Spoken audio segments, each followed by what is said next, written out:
कहानी की शुरुआत होती है और हमें एक खतरनाक जंगल दिखाया जाता है, जहाँ पर हम एक अजीब से घर को देखते हैं। उधर उस घर में 3 दोस्त छुट्टियां मनाने आए हुए थे।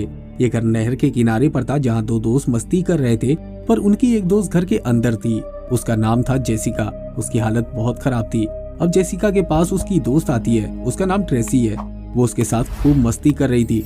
वो उसको एक किताब पढ़कर सुनाती है। न जाने एकदम से जेसिका को क्या हो जाता है, वो अपनी अजीब सी आवाज में उसी किताब को पढ़ने लगती है। जेसिका की आवाज को सुनकर ऐसा लग रहा था जैसे कि उसके अंदर कोई और ही बोल रहा हो। उसको अचानक से उल्टियां आने लगती हैं। उसकी आंखों का रंग भी बदल जाता है, जिसके बाद अचानक से वो अपने दोस्त के बालों को स्किन समेत उसके सर से अलग कर देती है और बाहर जाकर अपने दूसरे दोस्त, जिसका नाम कैलब होता है, उसका सर उसके जिस्म से अलग कर देती है। उसने अपने दोस्त को मार दिया था, जिसके बाद हम जेसिका को हवा में उड़ता हुआ देखते हैं। अब ये क्यों हुआ और जेसिका कौन है और ये 3 दोस्तों के साथ आखिर ऐसा क्यों हुआ, ये बात अब तक आप लोगों को समझ में नहीं आई होगी। ये सब जानने के लिए कहानी एक दिन पीछे जाती है, जहाँ से ये सब कुछ शुरू हुआ था। हम एक पुरानी बिल्डिंग को देखते हैं, जिसकी एक अपार्टमेंट में एक एली नाम की औरत अपने 3 बच्चों के साथ रहती थी। वो अपने हस्बैंड से 2 महीना पहले ही अलग हो गई थी। एक रात एली की बहन उसके घर पर आती है। उसका नाम है बेथ। एली के घर आकर उसके बच्चों को गिफ्ट देती है, जो वो उनके लिए लाई थी। एली के हस्बैंड के लिए भी बेथ गिफ्ट लेकर आई थी, जो उसको नहीं पता था कि उसकी बहन अपने हस्बैंड से अलग हो गई है। अब बेथ एली से उसके हस्बैंड के बारे में पूछती है, तो एक सैड सा मूवमेंट बन जाता है। अब एली बेथ से बात करने के लिए अपने बच्चों को बाहर पिज्जा लेने के बहाने भेज देती है, ताकि ये दोनों अकेले में बात कर सके। उधर बच्चे पिज्जा लेकर जब आ रहे होते हैं तो अचानक से भूकंप आ जाता है। एली के बच्चे कार पार्किंग में बैठ जाते हैं। थोड़ी देर के बाद सब कुछ ठीक हो जाता है। एली का बड़ा बेटा डैनी देखता है कि भूकंप आने की वजह से कार पार्किंग में एक बहुत बड़ा सुराख हो गया था। इतना बड़ा सुराख था कि वो उसके अंदर जा सकता था। डैनी सोचता है कि अंदर क्या हो सकता है। वो सुराख के अंदर चला जाता है, जहाँ उसको कुछ किताबें और रिकॉर्डिंग टेप्स मिलती है। उन टेप्स के ऊपर पार्ट 1 पार्ट 2 लिखा होता है और उसे कुछ फादर्स की फोटोज मिलती हैं। साथ ही में उसे बहुत सारे हॉली क्रॉस भी नजर आते हैं, जिससे ये बात समझ में आती है कि यहाँ किसी बुरी ताकत को बांध कर रखा गया है। वहाँ पर वो एक कब्र को भी देखता है, जिस पर जीसस क्राइस्ट की मूर्ति भी निकलती है और उसे कबाड़ से एक किताब भी मिलती है, जो कपड़े से ढकी हुई थी। डैनी बिना जाने अपने साथ उसे ले जाता है। उधर उनकी मॉम एली उनके लिए परेशान हो रही थी, क्योंकि उन्होंने उस खबर को टीवी पर सुन लिया था कि भूकंप की वजह से आसपास की बिल्डिंगों को काफी नुकसान हुआ है। इसलिए एली अपने पड़ोस में एक लड़के के पास जाती है। उसे अपने बच्चों को ढूंढने के लिए मदद मांगती है। साथ ही में वहाँ एक बूढ़ी लेडी भी थी। थोड़ी देर के बाद एली के बच्चे लिफ्ट के जरिए घर में आ जाते हैं, जिन्हें देखकर एली उनको डांटती है और कहती है कि जब भी भूकंप आए तो लिफ्ट का इस्तेमाल नहीं करना चाहिए। इतना कहकर वो अपना काम करने के लिए कपड़े लेकर लिफ्ट से जाने वाली थी। उधर डैनी उस किताब को और जो ऑडियो टेप उसे मिली थी उसको लेकर कमरे में चला जाता है। वो उस किताब को खोलने की कोशिश कर रहा था, मगर वो नहीं खुल रही थी, क्योंकि वो किताब नुकीले दांतों से बंद थी। उस किताब को देखकर ऐसा लग रहा था जैसे वो किसी का मुंह है। तभी उसकी उंगली दांतों पर लग जाती है, जिससे खून निकलने लग जाता है, जो उसी किताब पर गिर जाता है। हैरानी वाली बात तो ये थी कि वो किताब खून को अंदर ले लेती है और उसके बाद वो किताब खुल जाती है। उस किताब में अजीब अजीब तस्वीरें बनी हुई थी, जैसे कि ये कोई जादू की किताब हो। डैनी उस किताब को नहीं पढ़ता है। उसे ऑडियो टेप मिली थी, उसे सुनने लगता है, जिसके पहले ऑडियो टेप में एक फादर थे जो बता रहे थे कि हमने अपने साथियों के साथ किताब को जानने की कोशिश की है। इसमें अजीब अजीब तरह के जादू के बारे में बताया गया है। अब अगली बारी दूसरी ऑडियो टेप की थी। डैनी उसको चलाता है, जिसमें फादर बता रहे थे उन्हें वो किताब मिली कहाँ से थी। अब ऑडियो टेप से अचानक से अजीब तरह की आवाज आने लगती है, जैसे कि कोई काली ताकत उसमें कैद हो और बाहर आने की कोशिश कर रही हो। डैनी उस टेप को रोकने की कोशिश करता है, पर रोक नहीं पाता।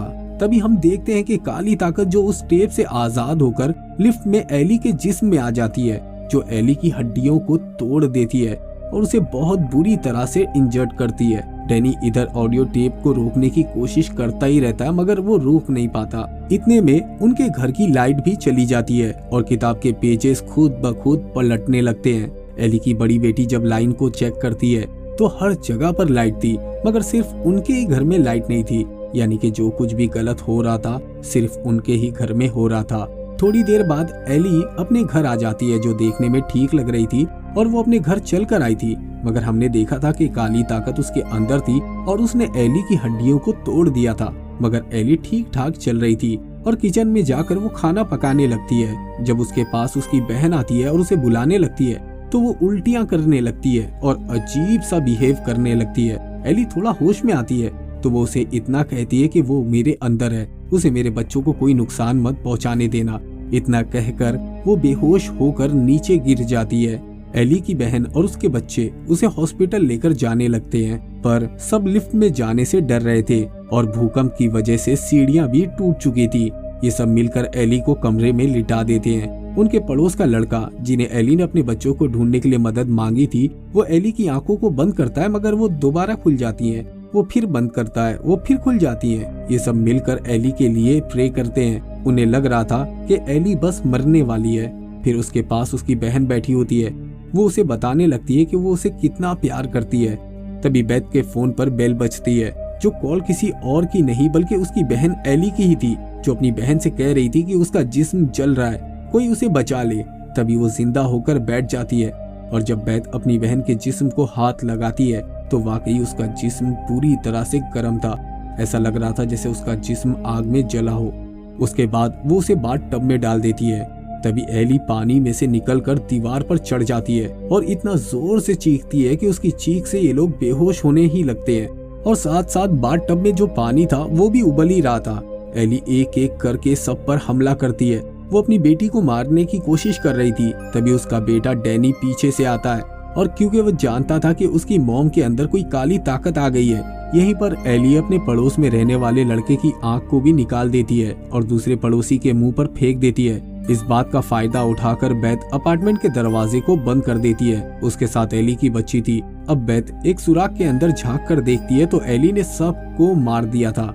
बाहर एली की बेटी अपने भाई डैनी से लड़ रही थी, क्योंकि वो भी जान गई थी कि ये सब उसी की वजह से हुआ है, क्योंकि उसी ने टेप रिकॉर्डर को चलाया था, उसी ने जादुई किताब को खोला था। इधर ये सब आपस में लड़ाई कर रहे थे। उधर एली अपनी छोटी बेटी को बातों में लगाकर उसे थोड़ा सा गेट खुलवा लेती है। एली की बड़ी बेटी के साथ फिर अजीब सा होने लगता है। उसके चेहरे पर अजीब से निशान आने लगते हैं और उनमें से कीड़े निकल रहे थे। जब वेड एली की बड़ी बेटी के पास जाती है तो वो किचन में कांच खा रही थी, मतलब वो भी काली ताकतों के हाथों में थी। इसका मतलब था कि एली की बड़ी बेटी उसकी तरफ अब आएगी और वो अपनी आंटी बेथ की तरफ हमला करती है और साथ में अपनी बहन को भी मारने की कोशिश करती है, मगर उसकी छोटी बहन अपनी डॉल से उसके सर पर मार देती है और अपने आप को बचा लेती है।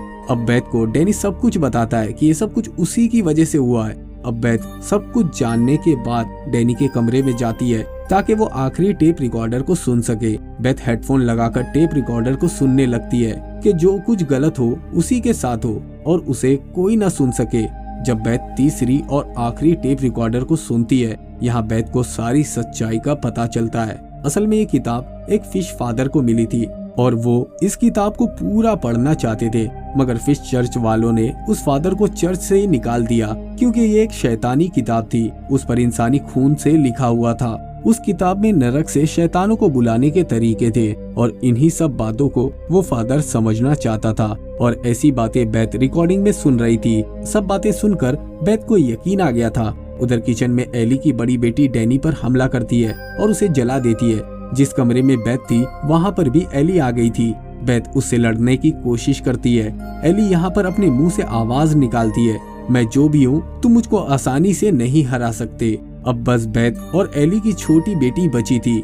एली यहाँ बेथ को मारने ही वाली होती है। तभी एली की छोटी बेटी बेथ को कैंची देती है, जो बेथ एली के मुंह में डाल देती है, जिससे वो कुछ वक्त के लिए रुक जाती है। उसके बाद बेथ गन लेकर दरवाजे को तोड़ने वाली थी तो एली जाग जाती है। बेथ गन से एली पर गोली चला देती है, जो जाके उसके पाँव पर लगी थी। एली अपनी छोटी बहन को मीठी मीठी बातों में फंसाने की कोशिश करती है, मगर उसकी बहन सुनकर ये कहती है, तुम मेरी माँ नहीं हो। यहाँ पर एक एक करके जिन्हें एली ने मारे थे वो लोग भी जिंदा होने लगे थे और ये कहते हैं कि शाम तक कोई भी नहीं बचेगा। यहाँ पर बेथ और एली की छोटी बेटी के पास भागने के सिवा कोई और रास्ता नहीं होता। जो लिफ्ट टूटी हुई थी और दरवाजा भी बंद था, उस लिफ्ट के अंदर चाबियां फंसी हुई थी, क्योंकि जब एली पोजेस हुई थी तो उसके हाथ में चाबियां थी।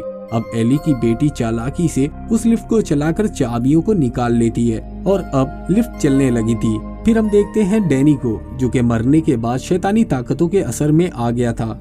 वो खुद को लिफ्ट से जोड़ लेता है। जैसे ही लिफ्ट नीचे आती है, खून भी बढ़ता जा रहा था। उधर उस किताब का पेज भी पलटने लगता है, जिसमें अजीब अजीब से क्रिएचर बने हुए थे। अब देखते ही देखते एली उस क्रिएचर में बदल जाती है। इधर जैसे ही लिफ्ट नीचे आती है तो खून भी बाहर निकलने लगता है। बेथ और एली की छोटी बेटी जल्दी से गाड़ी में बैठ जाते हैं। उनके सामने एली दोबारा आ गई थी, जो कि अपने शैतानी रूप में थी। अपनी छोटी बेटी पर हमला करती है। तभी बेथ चेन लेकर उसे मारने लगती है, मगर साथ में एली की बड़ी बेटी और डैनी भी आ गए थे। बेथ उन तीनों को ग्राइंडर मशीन में डालकर मार देती है। इस तरह अपने फैमिली के 3 लोगों को मारना बेहद ही भयानक मंजर था, मगर इसके अलावा बेथ के पास कोई दूसरा रास्ता भी नहीं था। जिसके बाद बेथ एली की छोटी बेटी को लेकर वहां से चली जाती है, मगर वो काली ताकत अब तक खत्म नहीं हुई थी। अगले दिन का हम सीन देखते हैं। एली के नीचे वाली अपार्टमेंट में जेसिका नाम की लड़की रहती थी, जिसे हमने मूवी के शुरुआत में देखा था। वो लड़की जब लिफ्ट से नीचे आती है तो बहुत सारा खून देखकर पुलिस को कॉल करने वाली थी, मगर वही ताकत जो एली के जिस्म में थी वो उसे पकड़ लेती है। अब आपको समझ में आ गया होगा कि जेसिका ने अपने दोस्तों को क्यों मारा था। अब वो काली ताकत जेसिका के अंदर है। आगे वो काली ताकत क्या तबाही मचाने वाली है, कोई नहीं जानता। और इसी के साथ ये मूवी यहीं पर खत्म हो जाती है। दोस्तों, अगर आपको हमारा ये वीडियो पसंद आया हो तो वीडियो को लाइक करके चैनल को सब्सक्राइब कर दे, और हाँ, बेल आइकन के बटन को दबाना ना भूलें। फिर मिलेंगे अगले वीडियो में। जय हिंद।